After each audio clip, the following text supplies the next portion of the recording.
아멘. 앉으십니다.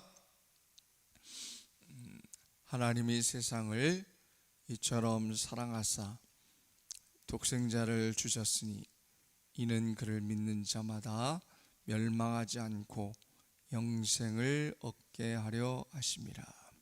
아멘. 다른 말씀은 다 잊어먹어도 이 말씀은 죽을 때까지 여러분이 꼭 외우시고 여러분 마음에 새기시는 말씀 되시기를 바라겠습니다. 아멘. 할렐루야. 따라합시다. 오직 예수님, 예수님밖에 없습니다. 오직 천국만이 소망입니다. 아멘.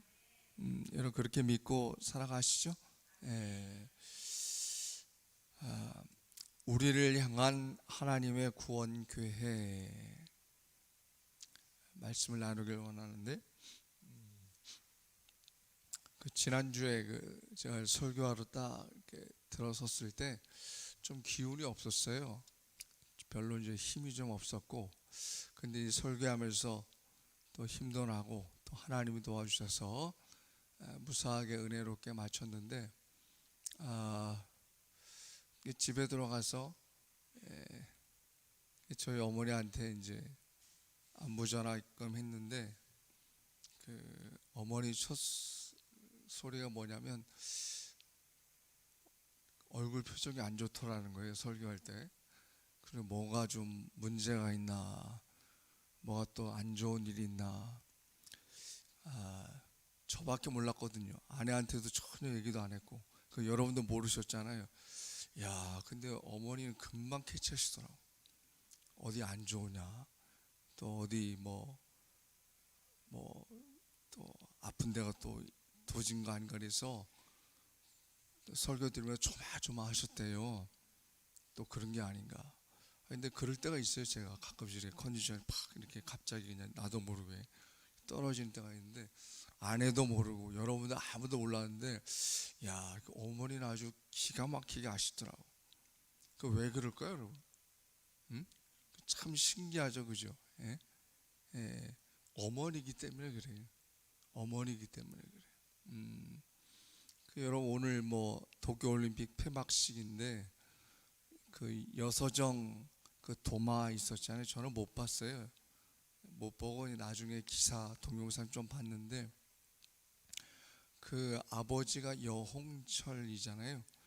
이 사람이 옛날에 은메달 올림픽에서 땄는데 해설자로 이렇게 나왔는데, 근데 멘트를 이렇게 들어보니까 아나운서보다도 더 흥분하더라고. 동메달을 따니까. 그래서 해설자가 아니라 뭐로서? 아빠로서 너무너무 흥분해가지고 막 좋아하더라고요. 왜 그럴까요? 우리도 기분이 좋은데 아빠니까 그래요. 집안에 이제 아내가 이제 청소를 하다가 옛날 2009년도에 저희 딸내미가 썼던 일기장 하나를 이렇게 일기장이지만 발견을 했는데, 그 내용들 이렇게 읽어보면서 참 마음이 짠했어요. 이런 생각이 있었구나. 미처 알지 못했던 그런 마음, 미안함도 좀 있고, 이런 생각이 있었구나라고 다시 또 이제 알게 되어진 그런 마음이 있었습니다. 그리고 지난주에 우리 한규 미국에 이제 공항에 에스코트 한 다음에 집에 들어와서 이제 그날 밤에 잠이 잘 안 오더라고. 얘가 잤던 방에 들어가서 보니까 입었던 옷들, 떨어진 여러 가지 그런 자재 도구들 이렇게 보는데, 괜히 마음이 그냥 뒤숭생숭해서 그날 밤 제가 잠을 참 못 잤어요. 여기 우리 아들 민규도 있지만, 처음에 이제 대학교 올라간다고 또 보냈는데, 이제 보내고 나서 그 다음날 얘 방을 또 한번 이렇게 둘러보니까 얘가 썼던 여러 화장품 같은 것들, 그다음 끄적끄적했던 것들, 심지어 쓰레기조차도 이게 제 눈에는 그냥 뭐 이렇게 평범하게 예사롭게 들어오지 않더라고요. 제가 이렇게 장황하게 한 이야기, 왜 그럴까요? 이걸 왜 그럴까요? 여러분이 볼 때는 뭐 별거 아니잖아요, 그죠? 별거 아닌데 아비이기 때문에 그래요. 그리고 자녀이기 때문에 그런 거예요. 근데 뭐 때문에? 자녀를 향한 부모의 사랑 때문에 그렇습니다. 그렇죠? 예. 여러분 다들 공감하시죠?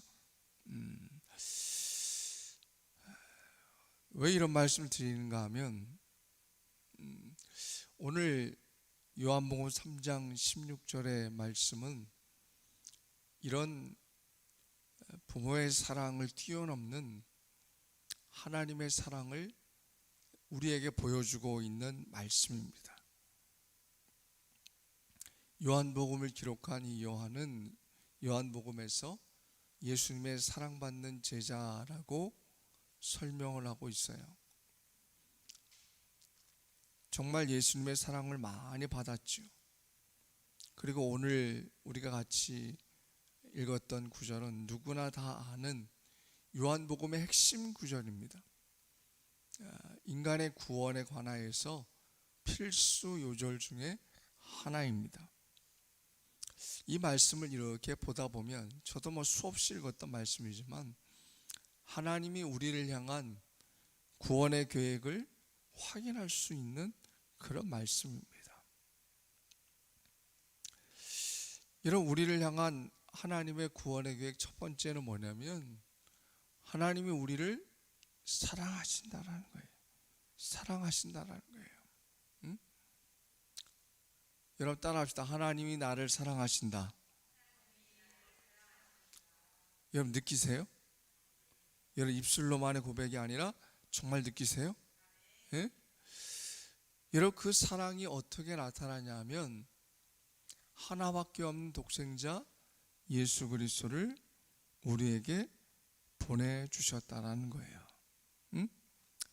죄로 죽을 수밖에 없는 나를 위해서 하나님께서 사랑하셔가지고 하나밖에 없는 예수 그리스도를 보내주셨다라는 거예요. 여러분 잠깐 한번 생각해 보세요. 사랑이 뭐예요? 여러분이 생각하고 있는 사랑은 뭐예요? 뭐 너무나 쉬운 질문이지만 또 곰곰이 생각해 보면 여러분 그렇게 쉽게 대답할 수 있는 질문은 아니에요. 다 알고는 있는 것 같지만 참 말로 표현할 수 없는 그런 질문입니다. 결국 여러분 사랑이라는 게 뭐예요? 나에게 있는 것을 기꺼이 자발적으로 남을 위해서 줄 수 있는 게 사랑이에요. 아멘? 여러분 그게 사랑이에요. 여러분 생일 선물을 주면서 25,000원짜리 뭐 케이크를 샀다 그럽시다. 케이크를 줘요. 그럼 여러분 25,000원 주세요 그래요? 여러분 어때요? 그냥 기꺼이 주는 거예요. 여러분이 직접 주든 기프트콘으로 주든 여러분 주는 사람의 마음속에는 어떤 게 있어요? 뭐 큰 건 아니지만 소중한 것들을 내가 드리고 싶은 마음으로 드리는 거예요. 그렇죠? 근데 그건 여러분 우리가 조금만 신경을 쓰면 줄 수 있어요. 그죠? 예? 돈이 없어서 그렇지 우리가 조금만 좀 뭐 정성을 들이면 그래도 2, 3만 원짜리는 내가 할 수 있는 형편이 돼요? 안 돼요? 되죠. 그죠? 꼭 뭐 무리해서 하는 건 아니잖아요. 그런데 하나님이 소중한 독생자 예수님을 나의 죄를 용서해 주시기 위해서 기꺼이 보내어 주셨다. 이건 여러분 자식을 사랑하는 부모의 마음을 뛰어넘는 사랑이라는 거예요. 응? 하나님이 세상을 사랑하사 할 때 세상은 여기 지구 뭐 이런 것보다도 사람들입니다. 온 인류 사람들, 그러니까 온 지구의 모든 사람들을 다 사랑하셨다라는 거예요. 그 안에 누구도 포함되는 거예요? 나도 포함되는 거예요. 근데 여러분, 여기서 사랑한다, 사랑한다, 이 사랑이란 원어적인 뜻이 뭐냐면 아가파오, 그래서 아가페의 동사형이거든요. 여러분, 사랑엔 여러 종류가 있죠. 여러분 잘 아는 대로 그냥 여러 가지 사랑들 중에 에로스의 사랑이 있어요. 그건 뭐예요? 육체적인 사랑이에요. 그냥 뭐 원나잇 비슷하게 그냥 육체적으로 그냥 끝, 그렇게 누리는 거예요. 먹을 때 느끼는 거, 또 뭐 남녀 간의 이런 사랑들, 뭐 이런 것들 다, 이런 게 다 에로스적인 사랑, 육체적인 사랑. 그 다음에 그보다 조금 난 거는 필로스의 사랑이, 필로스는 뭐냐면 형제지간에 또 친구지간에 느끼는 사랑이, 그 우애라 그러죠, 우정이라 그러죠. 근데 이것도 참 귀한 사랑이에요. 그 다음에 에스트로게, 그래서 이거는 부모가 자식을 향한 사랑이에요. 끊임없이 내어줄 것 같은 애절한 사랑이에요. 그런데 그것 이상 더 뛰어난 것이 뭐냐면 아가파오, 아가페적인 사랑이에요. 이 사랑은 뭐냐면 희생적인 사랑이에요. 그리고 언약적인 사랑이에요. 모든 것을 내어놓는 사랑이에요. 그러니까 이 아가페적인 사랑은 하나님밖에 없는 사랑이에요. 감히 사람이 흉내낼 수 없는 사랑이에요. 물론 낼 수는 있지만 그런 아가페적인 하나님의 그 사랑을 뛰어넘을 수는 없는 거예요. 그렇죠? 예? 여러분, 어찌 인간이 자기가 사랑하는 자식을 남을 위해서 내어줄 수 있겠냔 말이에요. 이거는 여러분 할 수 없어요. 그렇죠? 그런데 하나님이시니까 우리를 헌신적으로 사랑하시기 때문에 자기에게 하나밖에 없는 독생자 예수 그리스도를 나를 위해서 내어 주셨다라는 거예요. 예? 그러니까 이건 여러분 우리가 쉽게 지금 외워서 그렇지만 인간 사회 속으로는 상상할 수 없는 사랑이에요. 이거는 비교할 수 없고 흉내낼 수 없는 사랑이에요. 그러니까 참 큰 거예요. 나 하나 구원하기 위해서, 나 하나의 못된 죄를 구원하기 위해서, 용서하시기 위해서 자기 아들마저도 외면하시고 우리에게 내어주신 그 하나님의 사랑입니다. 이게 아가페적인 사랑이에요. 오늘 우리가 말하는 사랑하사의 뜻이에요. 이게 구약에는 헤세드라고 합니다. 헤세드. 이것도 비슷한 거예요. 언약적인 말씀 그대로 이루어지는 하나님의 사랑이에요. 그러니까 여러분, 이게 뭐냐면 언약적이라고 해서 뭐예요? 언약은 뭐예요? 한 사람만 할 수 있어요? 두 사람이 해야 돼요? 두 사람이 꼭 해야 되는 거죠. 하나님께서 우리와 언약을 맺으셨다라는 거예요. 어떻게? 하나님의 거룩한 자녀로 삼겠다. 하나님의 택하신 백성을 통하여서 주님의 영광을 드러내겠다. 그러니까 그 언약을 반드시 하나님께서 이루시겠다라는 거예요. 이루시기 위해서 자기 아들 독생자까지도 우리에게 보내주셨다라는 거예요. 여러분, 이게 하나님의 사랑이에요. 이게 하나님의 사랑이에요. 제가 주중에 여러분 문자 중에 감싸주면 감사합니다, 그런 문자를 보내드렸어요. 며칠 전에. 그게 참 많이 동감이 되더라고요. 응? 감사를 세게 하면 감싸 그러잖아요. 그죠? 근데 보니까 이제 그런 거더라고. 진짜 하나님의 성경의 역사를 보면 하나님이 사랑으로 창조하셨어요. 인간이 타락했어요. 하나님이 심판했고 끝났어요? 어떻게 했어요? 하나님이 이집트 땅에서 출애굽시켜가지고 광야 생활 속에서 불평불만하고 맨 나중에 아수르 바벨론에게 망하면서까지도 하나님을 배반했지만 하나님의 심판으로 끝났나요? 아니에요. 결국 그들에게 또 기회를 주시고 또 기회를 주시고 다시 또 용서해 주시고 다시 또 싸매 주시고, 이런 감싸 주시는 하나님의 사랑이 성경 구구절절히 흐르는 것을 여러분 보게 되어집니다. 그렇죠? 여러분, 이게 하나님의 사랑이에요. 절대로 나 하나를 포기하지 않는다. 포기하지 않으시는 사랑. 이게 여러분 하나님의 사랑이라는 거예요. 그죠? 응? 끝까지 나를 사랑하시고 나를 포기하지 않으시는 그 사랑, 나를 감싸주시는 그 사랑. 응? 여러분, 이런 사랑과 그 은혜를 누가 받고 있다라는 거예요? 내가 받고 있다라는 거예요. 오늘도 찬양 같이 했지만 여기까지 지내오게 하신 것, 여기까지 지내오게 하신 것, 이게 은혜고 감사인데, 그 이유가 누가 여기까지 지내오게 하셨어요? 하나님이에요.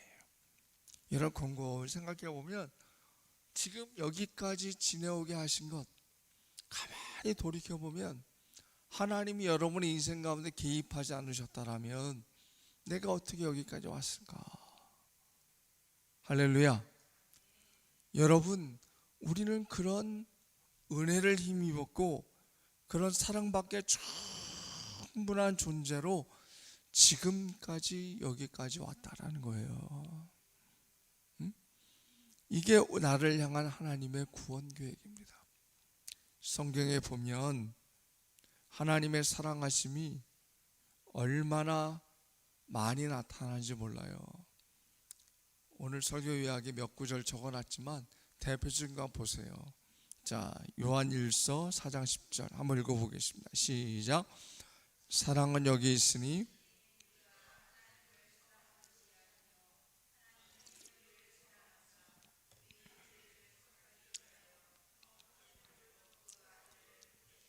아멘. 하나님께서 어떻게 해요? 나를 사랑하셔가지고 자기 아들을 아끼지 아니하시고 화목제물로 보내주셨다라는 거예요. 여러분, 화목제물이 뭐예요? 하나님과 우리 사이에 있는, 그죠? 그런 진노하심의 그 관계를 예수님께서 친히 제물 되셔가지고 그 관계를 회복시켜 주셨다라는 거예요. 이게 화목이야. 이게 화목. 예수님이 제물 되셔가지고 나와 하나님과 나와의 관계가 이제 정상적인 화목의 관계로 되어졌다라는 거예요. 이게 여러분 얼마나 큰, 예수님이 십자가상에서 보혈을 흘리시고 피를 흘리셨을 때 성전의 휘장이 어떻게 해요? 찢겨져 내려갔어요. 성전의 휘장은 아무도 들어갈 수 없어요. 그죠? 제사장만 들어갈 수 있어요. 그런데 그게 찢겨져 내려갔다는 게 뭐예요? 하나님과 우리 사이에 벽이 사라졌다라는 거예요. 하나님 예수 그리스도가 우리에게 그런 평화의 돌이 되어 주셔가지고 그 관계를 회복시켜 주셨다라는 거예요. 이게 화목제물이에요. 하나님의 큰 사랑이 그렇게 나타난 거예요. 자, 두 번째로 보세요. 자, 로마서 8장 32절 시작. 자기 아들을 아끼지 아니하시고 우리 모든 사람을 위하여 내주시니가 어찌 그 아들과 함께 모든 것을 우리에게 주시지 아니하겠느냐. 할렐루야. 여러분, 이게 하나님의 사랑이에요. 하나님이 자기 아들을 아끼지 않고 모든 사람을 위해서 보내셨기에 아들과 함께 모든 것을 나에게 주시겠다라는 거예요. 이게 여러분 하나님의 사랑이에요. 여러분, 한번 하나님이 나에게 주신 것들을 한번 헤아려 보시란 말이에요. 얼마나 많이 있어요, 여러분. 우리의 건강도, 그죠? 우리의 가족도, 내가 살아갈 수 있는 이유도, 크고 작은 것들이 얼마나 많아요, 여러분. 그렇죠? 예? 이게 하나님의 사랑이라는 거예요. 자기 아들까지도 아끼지 않으셨는데, 여러분, 우리에게 주시는 그 사랑이 크고 놀랍다라는 거예요. 놀랍다라는 거예요. 여러분, 이게 하나님의 사랑이에요. 이게 하나님의 사랑이에요. 말씀을 이렇게 준비하면서 저도 살아온 아내들을 보면서 뭐 다른 것도 있지만 제가 죽을 수 있는 기회들이 참 많이 있었어요. 죽을 수밖에 없는, 뭐 몇 번 말씀드렸지만 제가 6살 때 이 신장에 큰 물혹이 생겨가지고 그 당시는 조금 위험한 수술이었는데 저희 어머니가 기도하셨다 그랬잖아요, 그죠? 이 아들을 살려 본인이 대신 죽고 싶고 하나님 앞에 올려드리겠다고. 저는 그 기도 소리를 그 어린 나이 6살 때 들었는데 그 신장 하나를, 왼쪽 신장 하나 떼어냈거든요. 그러니까 그때는 뭐 그때 73년 동안 2년 뭐 얼마나 큰 수술이었는데, 근데 기적적으로 살았죠 또. 그렇죠. 참 감사한 일이에요. 그래서 제가 부목사에 44살 때쯤에 이 허리하고 이 엉덩이에 있는 뼈가 허물어져 가지고, 그 자세 문제죠. 허물어져 가지고 수술을 했어요. 큰 핀을 2개를 박았는데 병원에서 꼼짝도 없이 한 달 동안 누워만 있었는데 그때는 아주 너무 힘들더라고요. 꼼짝도 못하니까. 근데 그런데 그런 가운데서도 성도들이 얼마나 많이 기도했는지, 주님의 그 사랑을 병원에 가니까 더 많이 느끼는 거예요. 그러면서 여러분 알듯이 뭐 2년 전에 그런 항암의 그런 결과 모습들을 가지고 제가 투병 생활을 하면서도, 그러니까 공고업을 생각해 보니까 하나님이 데려가시면 데려갈 수 있는 기회가 참 많았는데 그럴 때마다 살려주신 이유가 있지 않을까. 예? 근본적으로 하나님이 부족하지만 그만큼 저를 많이 사랑하셨구나. 너무 감사한 거예요. 너무 감사한 거예요. 거저받은 인생이다라고 생각하는 거지. 그렇죠. 뭐 할 말이 없는 거죠, 할 말이. 그렇죠. 여러분, 이게 하나님의 사랑이에요. 가장 근원적으로는 여러분, 내가 예수 믿어서 구원받게 되어진 것, 나의 그런 허물과 이런 죄악된 모습들을 예수님께서 피를 흘려서 내 죄가 용서받았구나, 내 인생의 주인이 내가 아니라 주님이시구나를 깨닫게 되어진 것, 여러분, 이게 주님의 사랑인 거예요. 그렇죠? 그 큰 사랑에 그때서부터 지금까지 지내왔던 나의 인생의 모든 삶이 어때요? 하나님이 개입하셔서 나에게 여러 가지로 필요한 것들로 채워주신 그 사랑에 여러분 얼마나 감사할 수 있는가 말이죠. 너무 귀한 은혜라는 거예요. 자, 그러면 보세요. 이렇게 하나님 나에게 주신 큰 사랑에 대해서 우리 인간은 어떻게 해야 되겠는가 한번 보세요. 마태복음 22장 37절에 38절 한번 읽어볼게요. 시작. 예수께서 이르시되 내 마음을 다하고 목숨을 다하고 뜻을 다하여 주 너의 하나님을 사랑하라 하셨으니 이것이 크고 첫째 되는 계명이요. 아멘. 마태복음은 하나님의 아가페적인 사랑을 받은 우리에게 뭐라 그래요? 마음과 목숨과 뜻을 다해서 하나님을 사랑하라고 말씀하고 있어요. 여러분, 예수님께서 우리에게 이 말씀을 요구하신 이유가 있어요. 뭐냐면 이런 사랑을 통해서 하나님이 내 자신을 얼마나 헌신적으로 희생적으로 사랑하셨는지를 깨닫고 체험하라는 거예요.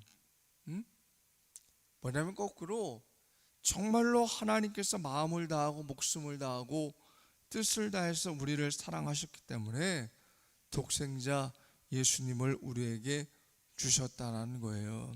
할렐루야. 여러분, 그런 은혜를 받은 자가 바로 나라는 거예요. 여러분, 이 진리를 생각하게 되어지면 얼마나 큰 은혜가 되는데요. 그렇지 않나요? 그렇죠? 내가 그런 은혜를 받은 자예요. 그런 하나님의 은혜를 받은 자가 바로 저와 여러분이라는 거예요. 응? 하나님께서 얼마나 나를 그렇게 사랑하셨는가. 응?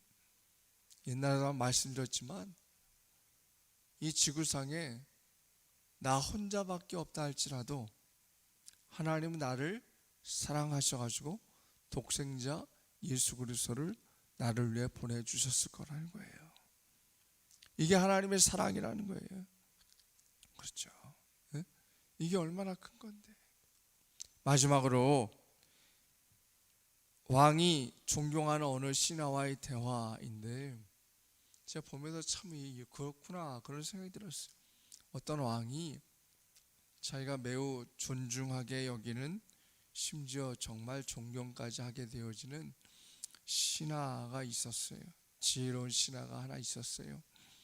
근데 그가 정말 일을 잘 행했고 왕도 잘 섬겼고 가정에서는 존경받는 아버지고 또 늙은 아버지에게 효성스러운 아들이었는데 그에게 큰 비극이 닥쳤습니다. 오래전에는 아들을 병으로 잃어버렸고 그리고 얼마 전에는 아버지의 죽음 때문에 큰 슬픔에 잠겨져 있었어요. 좀 시간이 지났습니다. 그리고 왕이 그 신하를 독대할 수 있는 시간이 되어졌습니다. 그래서 그 신하한테 이렇게 물어봤어요. 경은 아버지와 아들을 둘 다 잃어버렸는데 다 세상을 떠나게 되었는데 누구를 떠나 보냈을 때가 더 슬펐습니까? 슬펐어? 이렇게 물었어요. 여러분, 만약에 여러분이 이 신하의 경우라면 뭐라고 대답할래요? 응? 아들도 떠나보내고 늙은 아비도 떠나보냈어요. 누구를 떠나보냈을 때가 더 많이 슬펐을까? 여러분 어땠을 것 같아요? 그런데 이 신하가 이렇게 얘기했어요. 뭐라 그랬냐면 아버지가 돌아가셨을 때는 눈물로 눈앞이 가렸습니다. 그렇지만 그래도 희미하게나마 앞이 보였습니다. 하지만 아들이 죽었을 때는 눈을 뗄 수 없고 아무것도 보이지 않았습니다. 그 여러분 무슨 얘기인지 아시겠죠? 응? 아들이 죽었을 때 더 슬펐다는 말 아니겠어요? 여러분도 마찬가지겠죠? 이미 부모님이 돌아가신 분도 계시지만 저도 아버님이 돌아가셨지만 물론 많이 슬펐지만 눈앞이 캄캄하진 않았을걸요? 근데 여기 그런 경우도 없겠지만 죄송한 얘기지만 혹여나 자식이 여러분보다 먼저 간다면 여러분 마음이 어떨 것 같아요? 그렇죠. 똑같죠. 그렇죠. 예? 여러분 뭐냐면 자녀라는 것은 부모에게 있어서 최고의 사랑의 대상이라는 거예요. 그렇죠? 비교할 수 없는 거예요. 비교할 수 없는 거예요. 우리가 느끼기에도 그런 건데 그런데 하나님께서 나를 사랑하셔가지고 하나밖에 없는 독생자 아들 예수 그리스도를 우리에게 보내주셨다라는 거예요. 누구 때문에? 나 때문에. 나를 더 사랑하셨기 때문에 이것이 하나님이 인간을 향한 구원의 계획의 출발점이라는 거예요. 바로 우리를 사랑하셔가지고 독생자 예수님을 우리에게 보내주셨다는 것. 여러분 우리는 죽을 때까지 잊어먹으면 안 됩니다. 내가 가치 없는 존재가 아니에요. 이만큼 하나님이 나를 지극히 사랑하시고 나 하나님의 자녀 삼으시고자 애쓰시는 그 하나님의 열심이 나에게 주어졌다라는 거예요. 여러분 우리가 이 사실을 알고 있다라면 때로는 세상 사람들이 나를 몰라줄 수도 있어요. 때로는 다른 사람들이 나를 무시할 수도 있어요. 그러나 그거 여러분 개념하지 않을 수 있어요. 왜요? 더 크신 하나님께서 나를 사랑하신다라는, 그 크신 하나님의 사랑이 나를 사랑하셔가지고 나를 믿음으로 낳으셨다라는, 사랑으로 낳으셨다라는데 이것과 비교할 수가 있겠냐는 거예요. 그렇죠? 여러분, 그 하나님의 사랑으로 다시 일어나시길 바랍니다. 그 하나님의 사랑으로 다시 힘을 내시길 바랍니다. 그 하나님의 사랑으로 여러분 죽을 때까지 그 하나님의 사랑에 감사하며 살아가시길 바랍니다. 하나님이 세상을 이처럼 사랑하사, 하나님이 나를 이처럼 사랑하사 독생자 예수를 주셨으니. 여러분, 이 말씀을 내가 읽을 때마다 내 가슴이 떨립니다. 하나님이 나를 사랑하셔가지고 독생자 예수를 나에게 주셨다. 여러분, 이 당연하고 평범한 말씀들, 너무나 잘 알고 있는 말씀이지만 늘 여러분 가슴판에 새기셔서 하나님의 큰 사랑을 받는 믿음의 사람답게 세상 가운데서 당당하게 힘있게 능력있게 살아갈 수 있는 저와 여러분이 되시기를 주님의 이름으로 간절히 축원합니다. 아멘. 우리 지난주에 불렀던 찬양이죠. 비전 찬양.